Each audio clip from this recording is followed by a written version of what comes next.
भक्तों जय माता दी। आप सभी का भारतीय वंदनी चैनल में स्वागत है। आज हम सभी मनोकामनाओं को पूर्ण करने वाली श्री दुर्गा सप्तशती के 6वें अध्याय का पाठ करने जा रहे हैं और साथ ही विनियोग और ध्यान का भी श्रवण करेंगे।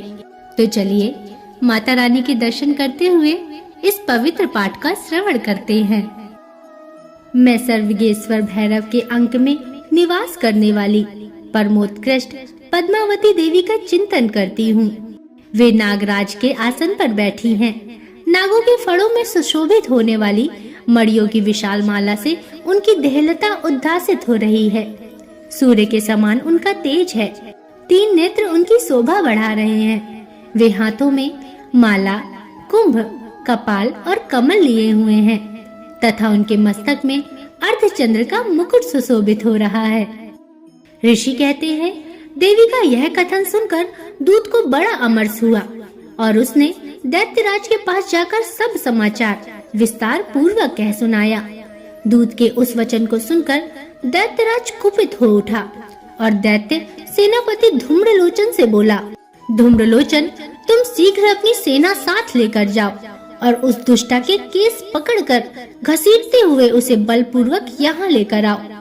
उसकी रक्षा करने के लिए यदि कोई दूसरा खड़ा हो तो वह देवता, यक्ष अथवा गंधर्व ही क्यों ना हो, उसे अवश्य मार डालना।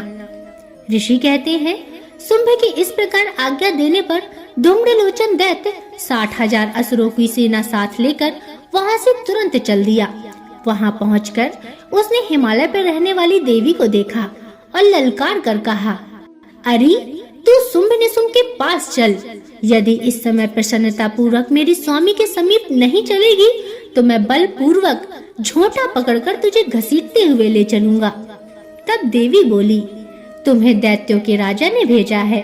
तुम स्वयं भी बलवान हो और तुम्हारे साथ विशाल सेना भी है। ऐसी दशा में यदि मुझे बलपूर्वक ले चलोगे तो मैं तुम्हारा क्या कर सकती हूँ। ऋषि कहते हैं, देवी के यूं कहने पर असुर धूम्रलोचन उनकी ओर दौड़ा। तब अंबिका ने हूं शब्द के उच्चारण मात्र से उसे भस्म कर दिया। फिर तो क्रोध में भरी हुई दैत्यों की विशाल सेना और अंबिका ने एक दूसरे पर तीखे सहायकों, शक्तियों और फरसों की वर्षा आरंभ की। इतने में ही देवी का वाहन सिंह क्रोध में भरकर भयंकर गर्जना करके गर्दन के बालों को हिलाता हुआ असुरों की सेना में कूद पड़ा। उसने कुछ दैत्यों को पंजों की मार से, कितनों को अपने जबड़ों से और कितने ही महादैत्यों को पटक कर ऊंट की दाढ़ों से घायल करके मार डाला। उस सिंह ने अपने नखों से कितनों के पेट फाड़ डाले और थप्पड़ मारकर कितनों के सिर धड़ से अलग कर दिए। कितनों की भुजाएं और मस्तक काट डाले तथा अपनी गर्दन के बाल हिलाते हुए उसने दूसरे दैत्यों के पेट फाड़कर उनका रक्त चूस लिया। अत्यंत क्रोध में भरे हुए देवी के वाहन उस महाबली सिंह ने क्षण भर में ही असुरों की सारी सेना का संहार कर डाला।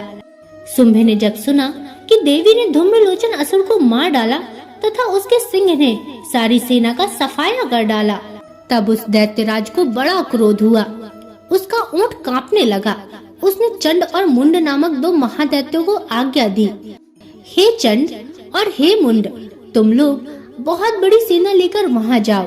उस देवी के झांटे पकड़कर अथवा उसे बांधकर शीघ्र यहाँ लाओ। यदि इस प्रकार उसको लाने में संदेह हो तो युद्ध में सब प्रकार के अस्त्र शस्त्रों तथा समस्त असुरी सेना का प्रयोग करके उसकी हत्या कर डालना। उस दुष्टा की हत्या होने तथा सिंह के भी मारे जाने पर उस अंबिका को बांधकर साथ लेकर शीघ्र ही लौट आना। भक्तों प्रेम से बोलिए, जय माँ शेरा वाली, जय माँ भवानी। भक्तों यह था श्री दुर्गा सप्तशती का 6वां अध्याय। आशा करती हूँ कि आपको पाठ पसंद आया होगा।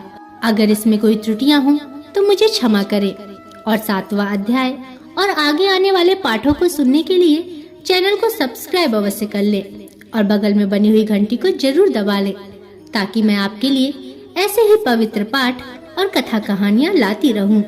और कमेंट में जरूर लिखें, जय माँ अम्बिके, जय माता दी।